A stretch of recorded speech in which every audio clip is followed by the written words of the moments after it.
लोग मैं आर के चौहान अपने YouTube चैनल धामपुर क्लासेस में आप लोगों का स्वागत करता हूँ। आज जो है वो हमारा बायोलॉजी में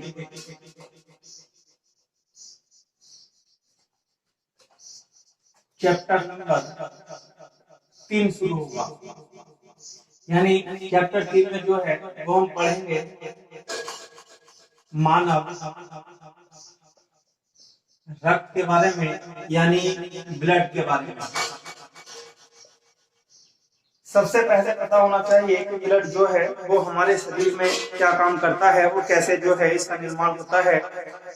तो ब्लड के साथ साथ जो है वो सारी चीजें ब्लड में क्या क्या चीज होती हैं और क्या क्या चीज पाई जाती है, तो उसकी चर्चा भी जो है वो आपका ब्लड के अंतर्गत करते हैं। मेनली सबसे पहले जो है वो ब्लड की अगर मैं संरचना की बात करूं कि ब्लड है क्या, या ब्लड जो है वो क्या क्या चीज जो है वो हमें देता है, या क्या क्या चीज जो है हमारे शरीर में काम करता है, तो इसके संबंध में जो है वो सब कुछ जो है किसमें देखेंगे, आपका ब्लड में। मेनली याद रखना कि ब्लड को जो है विज्ञान की भाषा में 2 रूपों में रखा गया है। यानी कुछ जो है जैसे मान के चलिए, एक तो आपका रसायन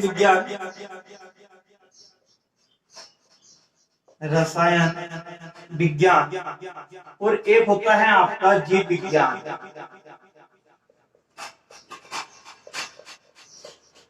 रसायन विज्ञान के अंतर्गत जो है ब्लड को बताया गया कि ब्लड जो है अनेक विलयनों से मिलकर बना है।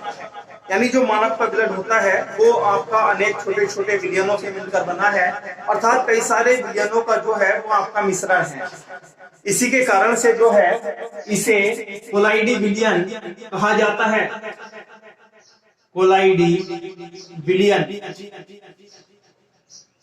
यानी ये जो आपका मानव का रक्त है, इसे रसायन विज्ञान जो है वो आपका कोलाइडी विलयन मानता है।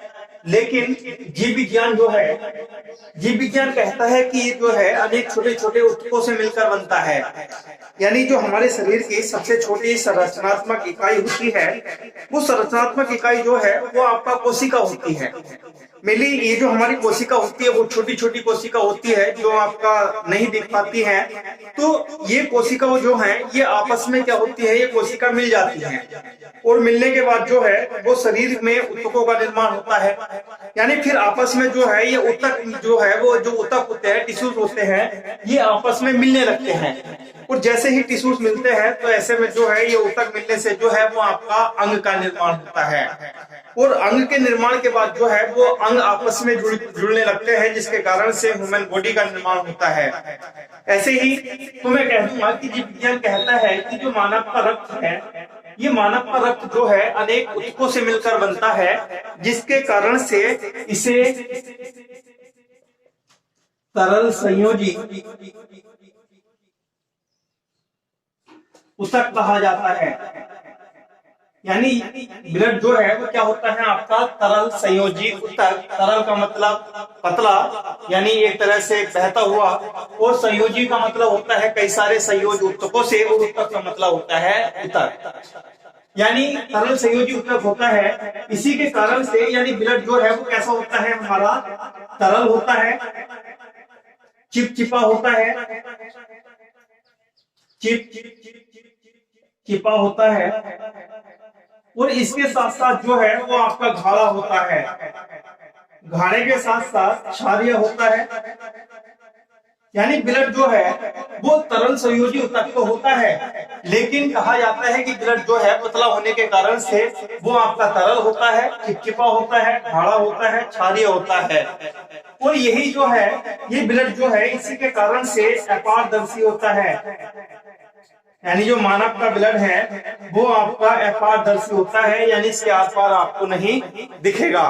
यानी इसके आर पार जो है हम नहीं देख सकते हैं। इसी के कारण से इसे जो है एक जो है हमारे जो मानव का रक्त है, इसकी संरचना तरल होने के कारण से इसे जो है वो आपका तरल संयोजी ऊतक कहा गया है।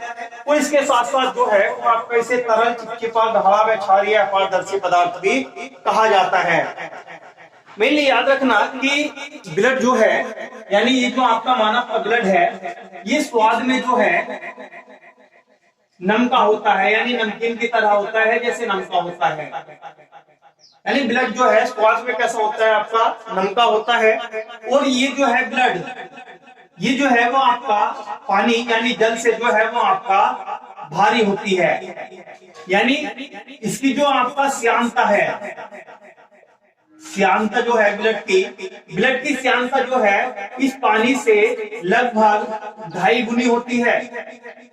यानी पानी की श्यानता से जो आपकी ब्लड की श्यानता है वो कितनी होती है आपका, 2.5 गुनी होती है। श्यानता का मतलब खड़ापन, यानी ब्लड जो है वो उसकी श्यानता 2.5 गुनी होती है पानी से। इसके साथ साथ अगर मैं कहने लगूं कि एक स्वस्थ मनुष्य के शरीर में जो है वो ब्लड की मात्रा जो है, यानी एक स्वस्थ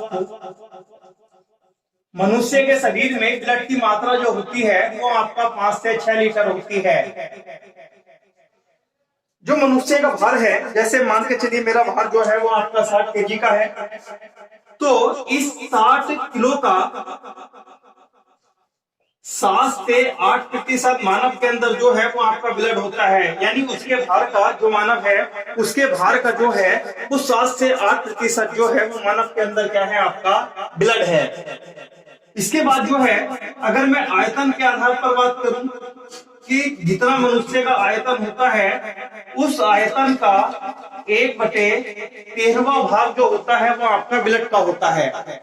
यानी एक स्वस्थ मनुष्य के शरीर में जो है वो आपका 5 से 6 लीटर ब्लड होता है, और हालांकि महिलाओं में जो है वो आपका 4 से 4.5 लीटर ब्लड होता है। यानी पुरुषों की अपेक्षा जो है महिलाओं के अंदर आधा लीटर जो है वो आपका ब्लड क्या होता है, कम होता है। अगर मैं मनुष्य के मानवता के भार के आधार पर ब्लड की चर्चा करूं तो भार के आधार पर ब्लड जो है वो आपका 7 से 8% होता है। यानी जितना मनुष्य का भार होता है उसका जो है 7 से 8% ब्लड होता है। अगर मैं आयतन के आधार पर करूं तो मानव के आयतन के आधार पर जो है ब्लड का जो भाग होता है वो 1/13वां भाग मनुष्य के शरीर में होता है। याद रखना ब्लड का पीएच मान जो है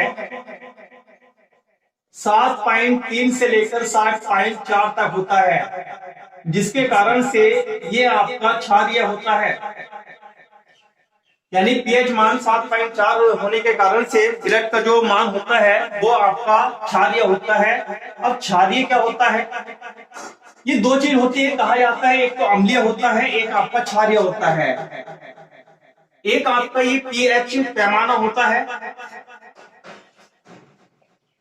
और इस पीएच पैमाने में जो है वो आपका 1 से लेकर यानी 0 से लेकर जो है वो आपका 14 तक क्या होते हैं आपके इस तरह से नापने के ग्राफ होते हैं। यानी जैसे मैं कह दूंगा 0 से हम चलेंगे आपका 7 तक, और 7 से चलेंगे आपका 14 तक। तो 0 से और 7 के बीच में जितने भी आपके मान रहेंगे, यानी 6.99 में भी जो है वो आपका जितने भी आपके 0 से 7 के बीच में रहेंगे यहाँ पर, इससे पहले के जो मान है उसे कहा जाता है आपका अम्लीय। जैसे 0, 1, 2, 3, 4, 5, 6, 6.1, 2, 3, 4, 5, 6, 7, 8, 9 ऐसे करके जब हम 7 पे आते हैं तो इस 7 का जो है अगर 7 किसी का मान होता है, पीएच होता है, तो ऐसे में वो आपका उदासीन होता है। अगर मैं इससे 7 से आगे की बात करूं, जैसे 7.1 हुआ, 2 हुआ, 3 हुआ, 4 हुआ, 5 हुआ, 10 हुआ, तो अगर 7 से आगे की बात करूं तो 7 से आगे में जो है वो आपका जितने भी मान रहेंगे उसकी अम्लीयता कैसी रहेगी, आपकी क्षारीय रहेगी। तो जिसके कारण से हमारे ब्लड का पीएच मान जो है वो आपका 7.4 होता है, और इसी के कारण से ये किसमें रखा जाता है, आपका क्षारीय कैटेगरी में रखा जाता है। मेनली हमने चर्चा करी वो ब्लड के बारे में करी कि ब्लड क्या है और कैसे कैसे जो है काम करता है। तो इसमें जो है ब्लड को जो है वो एक बार फिर से रिपीट कर देता हूँ, ब्लड जो है वो विज्ञान के आधार पर 2 भागों में रखा जाता है। रसायन विज्ञान जो है इसे कोलाइडी विलयन मानता है, और जीव विज्ञान जो है इसे तरल संयोजी ऊतक मानता है। ब्लड का पीएच मान जो है वो आपका 7.4 होता है, और ऐसे में जो है ब्लड जो है एक तरल होने के कारण से चिपचिपा गाढ़ा क्षारीय पदार्थ होता है जो कि अपारदर्शी होता है। ऐसे ही ब्लड में जो है वो आपका एक तरह से श्यानता जो है पानी से 2.5 गुना ज्यादा होती है, और इसका स्वाद जो है वो आपका एक तरह से नमका सा होता है, और जल से जो है ये क्या होता है आपका भारी होता है। स्वस्थ मनुष्य में 5 से 6 लीटर ब्लड होता है, हालांकि महिलाओं में जो है पुरुषों की अपेक्षा आधा लीटर ब्लड कम होता है। इसके बाद जो है अगर मैं आपसे बात करूं कि ब्लड के अंदर जो है कौन कौन से पदार्थ पाए जाते हैं और उनका क्या क्या रोल जो है मानव शरीर में होता है। याद रखना कि ब्लड के अंदर जो है यानी जो मानव का रक्त है, मानव रक्त, मानव के रक्त में जो है 2 प्रकार के पदार्थ पाए जाते हैं, यानी ये जो है वो आपका पदार्थ है। मानव के ब्लड में जो है 2 पदार्थ पाए जाते हैं। नंबर 1 प्लाज्मा, एक है आपका रुधिराणु। याद रखना कि प्लाज्मा क्या है और रुधिराणु क्या है, इनकी चर्चा करते हैं। देखिए प्लाज्मा जो है वो एक तरह से रक्त में 2 प्रकार के पदार्थ होते हैं, नंबर 1 प्लाज्मा और नंबर 2 रुधिराणु। याद रखना प्लाज्मा जो है ब्लड का यानी जो मानव का रक्त होता है, प्लाज्मा मानव रक्त का अजीवित पदार्थ होता है। यानी जो प्लाज्मा होता है ये मानव के अंदर जो है अजीवित होता है, यानी अजीवित पदार्थ होता है। रक्त का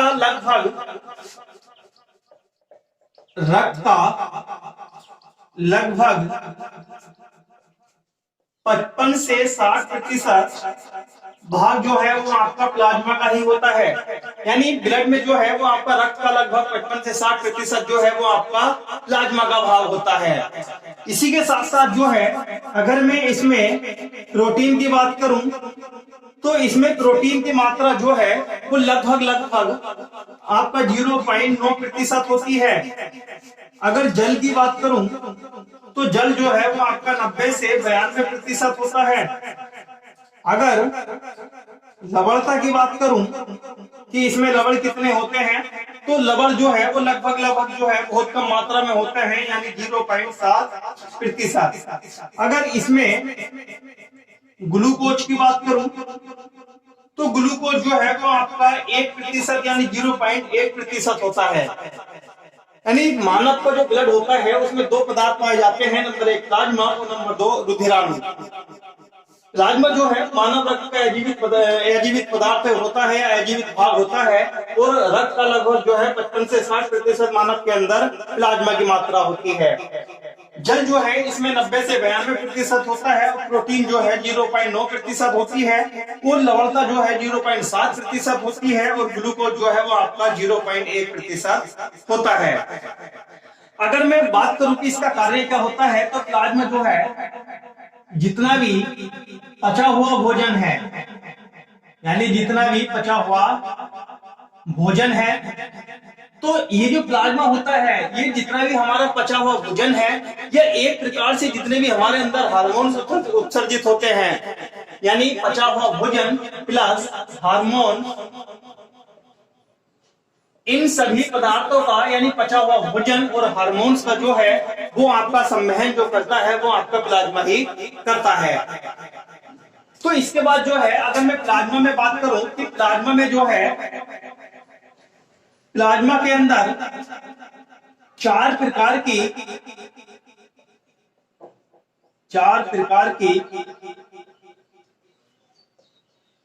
प्लाज्मा प्रोटीन पाई जाती है, जिसमें नंबर 1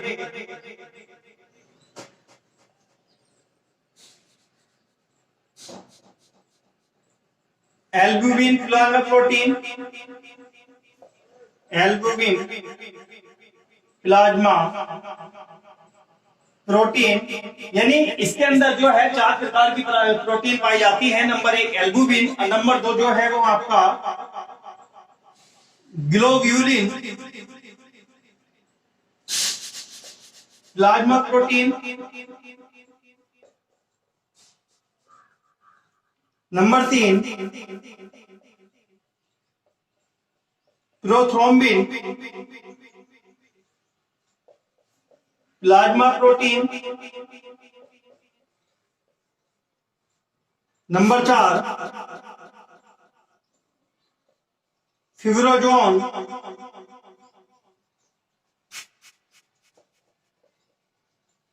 प्लाज्मा प्रोटीन, यानी प्लाज्मा में जो है 4 प्रकार की प्रोटीन पाई जाती है। नंबर 1 एल्बुमिन प्लाज्मा प्रोटीन, और number 2 globin plasma protein, number 3 prothrombin plasma protein, और नंबर 4 जो है वो आपका फिब्रोजन प्लाज्मा प्रोटीन। इन सभी प्लाज्मा प्रोटीन का जो है वो हमारे शरीर में बहुत बड़ा योगदान होता है। या अलग अलग सभी लोग जो है ये जो चारों प्लाज्मा प्रोटीन है ये अलग अलग मानव के शरीर में जो है कार्य करते हैं। अगर मैं सबसे पहले बात करूं आपका एल्बुमिन की, याद रखना ये एल्बुमिन प्लाज्मा प्रोटीन जो है इसके कारण से जो हमारा जल है, यानी जो हमारे शरीर में जल होता है तो वो जल जो है वो आपका बाहर निकलने लगता है, यानी ब्लड से जो है या प्लाज्मा से जो है वो आपका बाहर निकलने लगता है। तो शरीर से जल बाहर निकलने के साथ साथ जो है ये कोमल ऊतकों में, जैसे हमारे हाथ की हथेली हुई, आपका पैर की पिंडली हुई, तो ये जो आपका जल बाहर निकलकर जो है ये कोमल ऊतकों में इकट्ठा होने लगता है। यानी जब हमारे शरीर में इस एल्बुमिन प्लाज्मा प्रोटीन की कमी होती है तो जल जो है शरीर से बाहर निकलकर जो है कोमल ऊतकों में जमा होने लगता है। तो जब ये कोमल ऊतकों में जमा होगा तो ऐसे में जो है इन हाथों की या पैरों की जहां भी आपका जल इकट्ठा होता है तो उनकी कोशिकाएं जो है वो आपका फूलने लगती हैं। जब कोशिका जो है ये फूलती रहेंगी या कोशिका जो है अपना आकार परिवर्तन या बढ़ाती रहेंगी तो कोशिका के बढ़ने के कारण से उस भाग पर जो है सूजन आ जाती है और जिसके कारण से एक रोग हो जाता है जिसे आपका एडमा रोग कहा जाता है। एडमा रोग यानी जब जल बाहर निकलकर जो है कोमल ऊतकों में जमा होता है और ऐसे में जो है कोमल ऊतक की कोशिकाएं जो है अपना आकार बढ़ाने लगती हैं तो एक रोग हो जाता है जिसे आपका एडमा रोग कहा जाता है। यानी हमारे शरीर में इस प्लाज्मा प्रोटीन एल्बुमिन की कमी होती है तो ऐसे में एक रोग हो जाता है जिसे एडमा रोग कहा जाता है।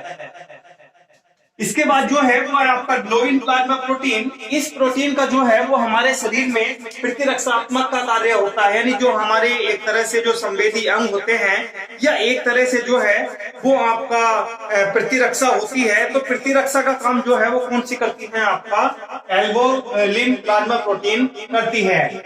उसके बाद जो है वो आती है हमारी प्रोथ्रोम्बिन प्लाज्मा प्रोटीन। याद रखना प्रोथ्रोम्बिन प्लाज्मा प्रोटीन का जो है वो हमारे शरीर में बहुत ही बड़ा योगदान होता है। यानी जब हमारे शरीर जो है जो स्वस्थ मानव का शरीर होता है तो ऐसे में स्वास्थ्य में जो है वो आपका मनुष्य के अंदर ब्लड जो है सर्कुलेशन करता रहता है। यानी एक धमनी से सिरा में, सिरा से धमनी में, धमनी से सिरा में और पूरे कोशिका के अंगों में जो है ये ब्लड जो है वो आपका दौड़ता रहता है। लेकिन कभी कभी ऐसा होता है कि जब चोट लग जाती है या हमारे किसी भाग पर जो है चोट लगती है तो जो हमारे जहां पर चोट लगती है तो वहां की जख्मी कोशिकाएं जो है वो एक आपका पदार्थ निकालती है जिसे आपका थ्रोम्बोप्लास्टिन पदार्थ कहा जाता है। ये थ्रोम्बोप्लास्टिन पदार्थ जो है वो आपका जख्मी कोशिका उत्सर्जित करने लगती हैं और ये थ्रोम्बोप्लास्टिन पदार्थ जो है तो प्रोथ्रोम्बिन के पास क्या होता है, आपका चला जाता है। जब ये प्रोथ्रोम्बिन के पास जाता है तो प्रोथ्रोम्बिन के पास जाने के बाद जो है ये कैल्शियम के साथ क्रिया करता है और कैल्शियम को जो है वो क्या कर देता है, आपका निष्क्रिय कर देता है। जब कैल्शियम निष्क्रिय होता है तो प्रोथ्रोम्बिन जो है वो आगे चलकर जो है वो आपका कैल्शियम के निष्क्रिय होने के साथ साथ थ्रोम्बिन में कन्वर्ट हो जाता है। यानी जब ये थ्रोम्बिन में तब्दील होता है तो थ्रोम्बिन जो है वो आपका किसके पास जाती है, आपका फिब्रोजेन के पास चली जाती है। तो जब फिब्रोजेन के पास थ्रोम्बिन जाती है तो इस फिब्रोजेन जो है थ्रोम्बिन के साथ साथ क्या होती है, आपका क्रिया होने लगती है। जब थ्रोम्बिन फिब्रोजेन क्रिया करती है तो ऐसे जो है ये आपका थ्रोम्बिन जो है फिब्रोजेन से क्रिया करने के बाद जो है फिब्रिन में तब्दील हो जाती है। और जब फिब्रिन जो है वो आपका शरीर में आती है तो ऐसे में रक्त रुधिराणु में जो है ये फिब्रिन चली जाती है और रक्त रुधिराणु यानी जो आरबीसी और आपका डब्ल्यूबीसी है तो रक्त रुधिराणु में चली जाती है। जब ये आपका रक्त रुधिराणु में जाती है तो ऐसे में जो है 2 से 2.5 मिनट के अंदर अंदर जो है उन जख्मी कोशिकाओं पर जो है ब्लड का थक्का जमने लगता है। और ब्लड का थक्का जब जमता है तो ये ब्लड का थक्का जब जमेगा तो ऐसे में जो है मनुष्य की जख्मी कोशिकाओं से ब्लड निकलना बंद हो जाता है। तो ये सारा रोल जो होता है वो किसका होता है, आपका इस प्लाज्मा प्रोटीन का होता है। मेनली एक जो है संरचना किससे समझा देता हूं आपको उदाहरण से तो शायद आपको अच्छा समझ में आए। याद रखना कि सबसे पहले जो है वो हमारे पास है आपका prothrombin plasma protein. Plasma protein, यानी प्रोथ्रोम्बिन प्लाज्मा प्रोटीन जो है। तो मैं सबसे पहले बात करता हूं आपकी जख्मी कोशिकाओं की, यानी जख्मी कोशिका है। पूरी जख्मी कोशिका जो है एक प्रकार का पदार्थ निकालती है जिसका नाम है आपका थ्रोम्बिन प्लास्टिन पदार्थ। पूरे थ्रोम्बिन प्लास्टिन पदार्थ जो है वो चला जाता है कहां पर, आपका प्रोथ्रोम्बिन प्लाज्मा प्रोटीन के पास। जब ये पदार्थ इसके पास जाता है, यानी प्रोथ्रोम्बिन के पास जाता है, तो यहीं पर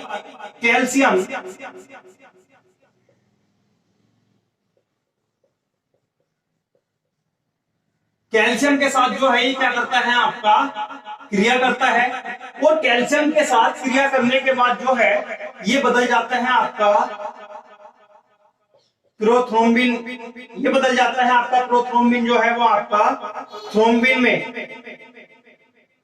ये कन्वर्ट हो गया आपका थ्रोम्बिन में। और थ्रोम्बिन में कन्वर्ट होने के बाद जो है ये थ्रोम्बिन जो है आगे चलकर क्या होती है आपका, जब ये आगे जाती है तो ये जो है वो आपका किस में हो जाती है, आपका चौथी प्लाज्मा प्रोटीन, यानी आपका फिब्रोनोजन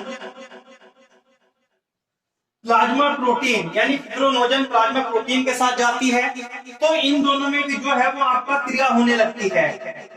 जब आपका ये थ्रोम्बिन फिब्रोनोजन के पास जाती है तो क्रिया होती है, तो ये जो आपका फिब्रोनोजन है ये तब्दील हो जाती है आपका फिब्रिन में, यानी फिब्रिन प्रोटीन में जो है वो आपका तब्दील हो जाती है। और फिब्रिन जो है वो आपका जो है एक तरह से तंतुबद्ध प्रोटीन होती है। तो ये जो है जब आपका फिब्रिन में होती है तो ये फिब्रिन जो है कहां पर चली जाती है, आपका रुधिराणु में चली जाती है। और रुधिराणु में जाने के बाद जो है वो 2.5 से या 2 से 2.5 मिनट में ब्लड का थक्का जम जाता है, यानी जो आपका ब्लड का थक्का जम जाता है। यानी सबसे पहले जख्मी कोशिका है, जख्मी कोशिका यानी जहां पर चोट लगी होती है तो वो जो है एक प्रकार का पदार्थ निकालती है जिसे थ्रोम्बिन प्लास्टिन पदार्थ कहा जाता है। ये थ्रोम्बिन प्लास्टिन पदार्थ जो है वो आपका कैल्शियम से क्रिया करता है, यानी ब्लड में कैल्शियम होता है तो उससे क्रिया करता है। तो कैल्शियम से क्रिया करने के बाद जो है प्रोथ्रोम्बिन में कन्वर्ट होता है। और प्रोथ्रोम्बिन जो है जब क्रिया होती है तो ऐसे में किस में आ जाता है, आपका इस थ्रोम्बिन में टूट जाता है। और थ्रोम्बिन जो है फिब्रोनोजन के पास जाती है और फिब्रोनोजन से क्रिया करने के बाद जो है फिब्रोनोजन किस में तब्दील होती है, आपका फिब्रिन में। और फिब्रिन जो है चली जाती है कहां पर, आपका रुधिराणु में। और रुधिराणु में जाने के बाद जो है जख्मी कोशिकाओं में जाती है। और ऐसे में जो है 2 से 2.5 मिनट के अंदर जो है वो आपका ब्लड का थक्का जम जाता है। और ब्लड का थक्का जमने के बाद जो है उस कोशिकाओं से ब्लड निकलना बंद हो जाता है। इसे जो है वो एक तरह से फिब्रिन को बोला जाता है आपका, जिसे आम भाषा में आप बोल देते हो खुरन, यानी खुरन जम गया और ब्लड निकलना बंद हो गया। इसके बाद जो है अगर मैं आपसे कहने लगूं, जो हमारा एक तरह से फिब्रोनोजन है और एक आपका प्रोथ्रोम्बिन है, यानी एक तो आपका प्रोथ्रोम्बिन हो गया और एक आपका फिब्रोनोजन हो गया। यानी ये दोनों जो है वो आपका प्लाज्मा प्रोटीन जो है, यानी प्रोथ्रोम्बिन प्लाज्मा प्रोटीन और एक आपका फिब्रोनोजन प्लाज्मा प्रोटीन, इन दोनों का निर्माण जो है विटामिन के कारण से होता है, के की सहायता से होता है। यानी प्रोथ्रोम्बिन का निर्माण भी विटामिन के की सहायता से होता है और फिब्रोनोजन का निर्माण भी विटामिन के की सहायता से होता है। तो इसमें थोड़ी सी बात समझिए कि जब विटामिन के की सहायता से आपका इन दोनों प्लाज्मा प्रोटीन का निर्माण होता है और यही दोनों प्लाज्मा प्रोटीन जो है ब्लड का थक्का जमाने में सहयोग करती है, तो ऐसे में मैं कह दूं कि विटामिन के का भी सबसे बड़ा योगदान ब्लड का थक्का जमाने में होता है। यानी विटामिन के का योगदान भी सबसे बड़ा जो है वो ब्लड के थक्के को जमाने में होता है। अगर मैं इसके बाद बात करने लगूं कि प्लाज्मा के कार्य क्या हैं, तो याद रखना प्लाज्मा का जो कार्य होता है, प्लाज्मा जो है जैसे मान के चलिए कि प्लाज्मा हमारे शरीर में कार्य क्या करता है, प्लाज्मा हमारे शरीर में जो है वो मैं कह दूंगा जैसे कि आपका जो ऑक्सीजन है, यानी जो हमारे ऊतक हैं, यानी ब्लड के कारण से जो है वो हमारे सारी कोशिकाओं में, हाथ में, उंगली में, पैर में, यानी जितनी भी हमारी कोशिका होती हैं सभी अंगों में ब्लड के कारण से ही जो है ऑक्सीजन का संवहन होता है। तो इस प्लाज्मा का काम क्या है? ये प्लाज्मा जो है जैसे ही हमारे ब्लड में जो है वो आपका एक तरह से ऑक्सीजन जा रही है, कार्बन डाइऑक्साइड आ रही है, तो ये काम कौन करता है? लाने और ले जाने का तो प्लाज्मा करता है। मेनली प्लाज्मा का जो मेन काम होता है वो ऑक्सीजन को सभी ऊतकों में जो है पहुंचाना होता है और उन ऊतकों से कार्बन डाइऑक्साइड को इकट्ठा करती है और इकट्ठा करने के बाद जो है श्वसन तंत्र में जो है वो क्या करती है? आपका इस CO2 को छोड़ देती है। तो ऐसे में ये सारा जो काम होता है किसका होता है? आपका प्लाज्मा का होता है। इसके बाद शरीर का जो ताप होता है, यानी हमारा जो ह्यूमन बॉडी टेम्परेचर होता है, तो ह्यूमन बॉडी टेम्परेचर को भी जो है प्लाज्मा ही क्या करता है? आपका कंट्रोल करता है। शरीर में यानी मानव के शरीर में जो है वो आपका पानी की मात्रा को भी जो है कौन कंट्रोल करता है? आपका प्लाज्मा करता है।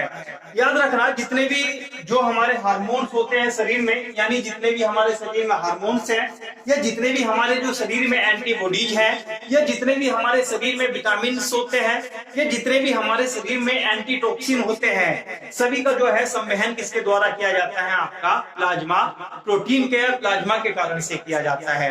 यानी हार्मोन्स, विटामिन, एंटीबॉडीज और आपका एंटीटॉक्सिन, इन सभी का जो है वो क्या होता है? आपका संवहन शरीर में प्लाज्मा के कारण से होता है।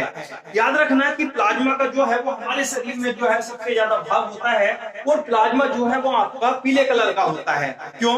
क्योंकि प्लाज्मा में जो है वो आपका बिलिरुबिन पाया जाता है और बिलिरुबिन जो है वो आपका प्लाज्मा को पीला बनाए रखता है।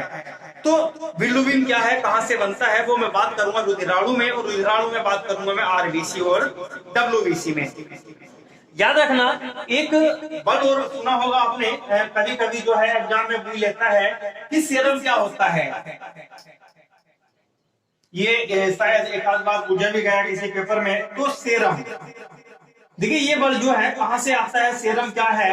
तो मैं कह दूंगा कि प्लाज्मा, यानी जो हमारा प्लाज्मा है, इस प्लाज्मा में से यदि मैं फिब्रोनोजन प्लाज्मा प्रोटीन को निकाल दूं तो शेष बचा भाग सीरम कहलाता है। समझिए, यदि जैसे कोई हमारी प्लाज्मा प्रोटीन है और उस प्लाज्मा प्रोटीन में से यदि मैं जो फिब्रोनोजन प्लाज्मा प्रोटीन है, इस प्लाज्मा में से यदि फिब्रोनोजन को मैं निकाल दूं तो जो शेष भाग बचता है वो क्या कहलाता है? आपका सीरम कहलाता है। इसके बाद जो है हमने जो है ब्लड में दो पदार्थों की चर्चा की थी। नंबर 1 आपका प्लाज्मा की और नंबर 2 आपका रुधिराणु की। प्लाज्मा की हमने चर्चा कर ली और उसके बाद आता है आपका रुधिराणु। देखिए, रुधिराणु को जो है वो आपका ब्लड कार्पल्स बोला जाता है और मेनली इनका काम क्या है? याद रखना कि ये जो आपका रुधिराणु है, इसका भी जो है वो आपका हमारे शरीर में बहुत बड़ा योगदान होता है। यानी जो रुधिराणु है तो ये जो है वो हमारे ब्लड का लगभग 40% भाग होता है। यानी 40 या 45% जो भाग होता है वो आपका ब्लड कार्पल्स होती है, या मैं कह दूंगा रुधिराणु होते हैं। तो 40% भाग जो है वो मानव ब्लड का जो है रुधिराणु होते हैं और इन रुधिराणु में जो है वो आपका RBC की चर्चा करते हैं, यानी रेड ब्लड सेल्स, WBC की चर्चा करते हैं, व्हाइट ब्लड सेल्स, और एक करते हैं आपका प्लेटलेट्स, यानी बिंबाणु, प्लेटलेट्स की चर्चा करते हैं। तो इनके अंदर भी जो है वो हम किसकी बात करते हैं? रक्त बिंबाणु की बात करते हैं, ब्लड प्लेटलेट्स की बात करते हैं, या आपका एक तरह से RBC की बात करते हैं और WBC की चर्चा करते हैं। RBC क्या है और WBC क्या है, प्लेटलेट्स क्या है, तो इसे जो है तो मैं अगली वीडियो में जो है आपके सामने लेकर आऊंगा कि RBC क्या होती है और क्या क्या WBC के कार्य होते हैं, और इनका भी हमारे शरीर में बहुत बड़ा योगदान होता है। इनसे भी कई रोग हो जाते हैं। WBC का निर्माण कहाँ होता है और कैसे कैसे जो है वो आपका ये पदार्थ को उत्सर्जन करती है, सभी चीजें जो है वो मैं आपका नेक्स्ट वीडियो